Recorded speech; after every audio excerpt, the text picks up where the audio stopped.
You might have noticed a strange, frustrating contrast in the way you work compared to the people around you. There are days when you are genuinely impressive. You catch the tiny inconsistencies in a report that everyone else missed. You can read between the lines in a meeting and understand what is actually being said.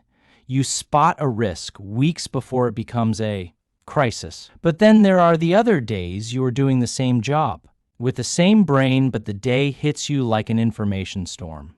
A ping on Slack, a quick question from a colleague, a Zoom or Teams meeting that runs 10 minutes over a detail in the data that doesn't quite add up. None of these things are huge on their own, but you're nervous. System doesn't file them away as background noise. It keeps registering them. It keeps processing them. By midday, your attention feels scattered, and you are running on fumes. Meanwhile, your coworkers seem basically untouched. They don't even notice half the signals you are tracking, and when they can breeze past the chaos, but you can't, it starts to feel unfair. It starts to feel personal. You start asking, am I too fragile? Am I just not built for the workplace? Why am I like this? If this sounds familiar, you likely belong to the 20% of the population with a trait called sensory processing sensitivity, also known as a highly sensitive person, or HSP. If you are new to this concept, I have a full breakdown video explaining the HSP traits, which I have linked in the corner and description. But the short version is this: most people are like dandelions. They are resilient. They can grow anywhere, whether it is a crack in the sidewalk or a well-tended garden. They are fine regardless of the environment because their system filters out most of the noise. But you are more like an orchid. You have a biological trait that makes you process the world more deeply in the wrong environment, like a harsh, noisy office. With constant interruptions, you wither, but in the right environment, a greenhouse. Your deep processing becomes a massive advantage. Research suggests that in supportive environments, HSPs often show above average creativity and accuracy. You don't just suffer more in bad soil, you actually benefit more from good soil. This is the biological reality of vantage sensitivity. And some of you might be thinking, this sounds a lot like ADHD. That is a fair question. There is a massive overlap in the real-life experience around attention and stimulation. This isn't a diagnosis, but if you relate to those patterns, the framework I'm about to share will be applicable for you too. But before we talk about solutions, it helps to understand what is actually happening inside your biology doctor. Elaine Aron's DOES model gives us 4 specific reasons why work hits you harder so you can stop guessing and start adjusting the right settings. D is for depth of processing. You don't just skim reality, you run consequences. You spot hidden patterns and you connect current data to past experiences. This is your greatest professional advantage, but it comes with a cost when a workplace demands speed without clarity. Your deep processing brain jams. It is like trying to run high-end video editing. Software on a computer that has too many tabs open. O is for overstimulation. This is the big one. Think about the modern open-plan office to a dandelion. It is a collaborative space to you. It is acoustic overload you are filtering and suppressing. The background noise all day long, and that costs real biological energy. This is why you are exhausted by 2 p.m., even if you haven't done any heavy physical labor. E is for emotional reactivity. You care deeply, you pick up on tone, shifts you. Notice micro-tension in a meeting. You don't just hear conflict, you feel it in your body. That can make you an exceptional teammate, mediator, or leader. But in high emotional labor roles like handling complaints or constant customer escalation, you can get emptied out even when you did everything right. S is for sensity. Vitty things other people brush off can genuinely change your capacity. Bright fluorescent lights, a buzzing air conditioner, strong perfume, a keyboard storm around you. This isn't being dramatic, it is signal strength. You notice the details others miss. This is a superpower. But in a chaotic environment, it is a curse, because you can never turn it off. So when you combine high depth of processing with constant overstimulation and emotional labor, burnout stops being a surprise. It becomes a highly likely outcome.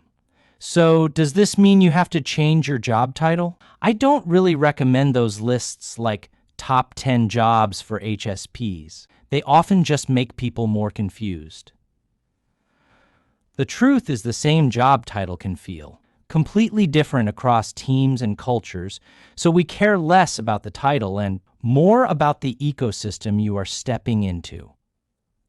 Let's look at a few common archetypes to see if you recognize your pattern. Take the software engineer or data analyst. Role on paper. This looks perfect for an HSP because it rewards depth, detail, and logic. But if the ecosystem is built on constant Slack pings back-to-back stand-ups and a move fast and break things culture, you will burn out if you feel unstable. Here, it is often the environment forcing your brain to toggle between deep work and high-frequency interruption all day that is bad soil for an orchid. Now compare that with a creative role design, writing, marketing. This suits you because you notice nuance and emotion, but the pain point is usually the brainstorming. Culture, loud meetings, sharp feedback, and chaotic deadlines. A small shift in the ecosystem, like getting the brief a day early so you can process it alone, can stabilize your output in a way that surprises people. Or take service and care work therapy. Nursing customer success. These roles offer high nutrients because they have meaning and purpose, but they come with high heat, which is the emotional labor. Hat determines if you survive isn't how kind you are. It is whether the system allows for decompression. Is there a buffer after a heavy client? Is there support? Or are you expected to be a machine? And how about being a manager? Management is complicated. Many HSPs avoid it because the social density and conflict. Load is high, but HSPs can also be excellent coach-style leaders. The deciding factor is whether you can structure the work, written updates, clear agendas, fewer real time interruptions, and a predictable cadence. Different roles, same pattern. Your performance doesn't just depend on the work. It depends on how much noise, interruption, emotional heat, and unpredictability the ecosystem adds on top. You can pursue an industry you love, but as an HSP, you need a clear read on whether the ecosystem fits you. If you can find soil that truly fits you, that is the best case scenario. But if you are currently in bad soil because you need the paycheck, the visa, or the resume, you can't just swap jobs tomorrow, and that is valid. So instead of trying to change your personality, we work on what you can change. There is a strategy called job crafting. Think of it as becoming a gardener. You are proactively adjusting the parameters of your greenhouse. Start with the light. If you are in an open office, you are working in high glare conditions. Noise-canceling headphones are non-negotiable. They are personal protective equipment. If the lights are harsh, ask to turn them off overhead or bring a warm desk lamp, and don't underestimate visual exposure. If your desk feels like a fishbowl where people are constantly passing behind you, your system stays on alert. Even facing a wall instead of a hallway helps. Find a restorative niche. Find a physical place, a quiet car, a stairwell, an empty conference room where you can retreat for 10 minutes every couple of hours. This isn't hiding it, is necessary maintenance. You are letting your nervous system idle. So you can keep going. Next is the water HSPs aren't destroyed by busy, they are destroyed by fragmented. You need continuity. One thing that changes everything is deciding when you are available for input. A simple boundary that often works is making your interruption time explicit, not as "don't bother me," but as "this improves output quality." I have noticed I produce my best work when I have a protected block. I am going to set 9:30 to 11:30 as focus time, and I will batch messages at 11:30.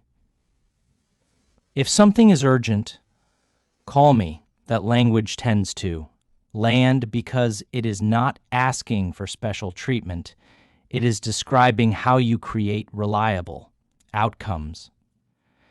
It also makes delivery more predictable for the team. Meetings matter. Here, too, a lot of HSP burnout isn't from the work, it is from the way work is coordinated.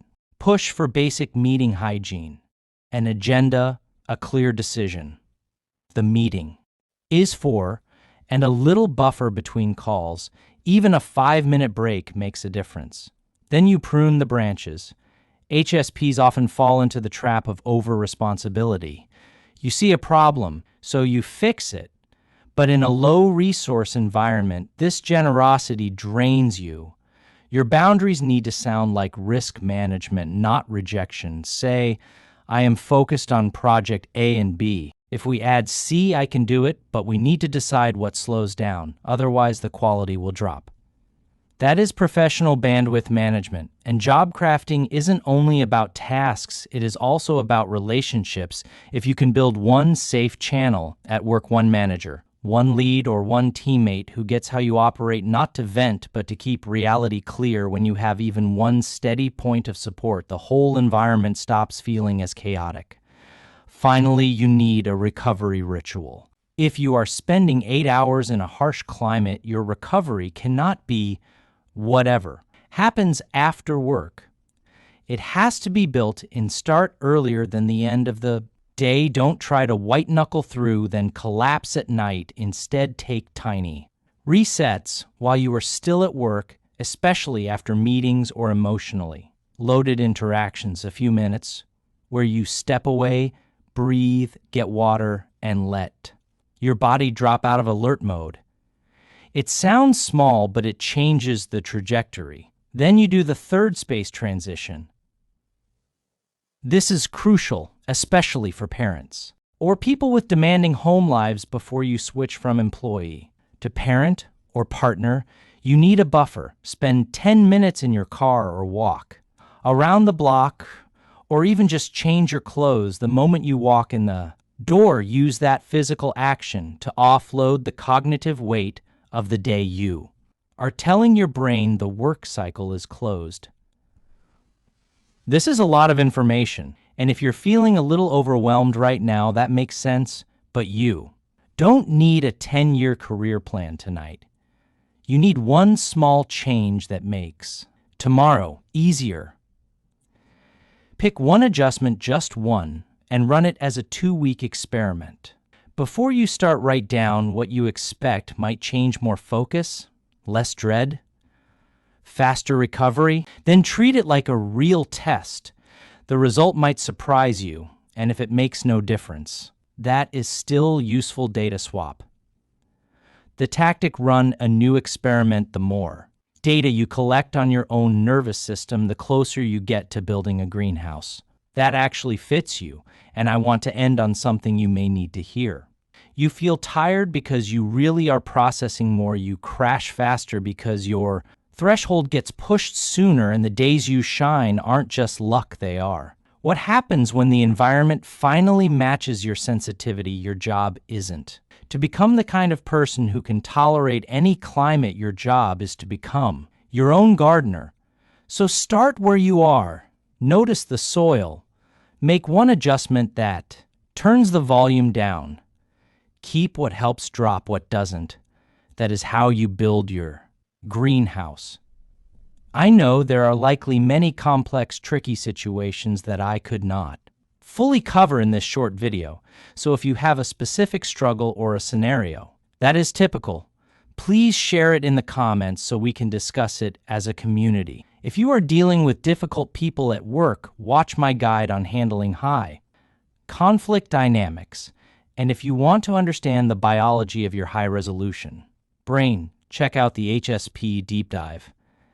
As usual, I have created a free PDF GUI summarizing these protocols so you don't have to take notes. You can download it using the link in the description. Thanks for watching. I hope this gave you something useful you can actually try. I will see you in the next one.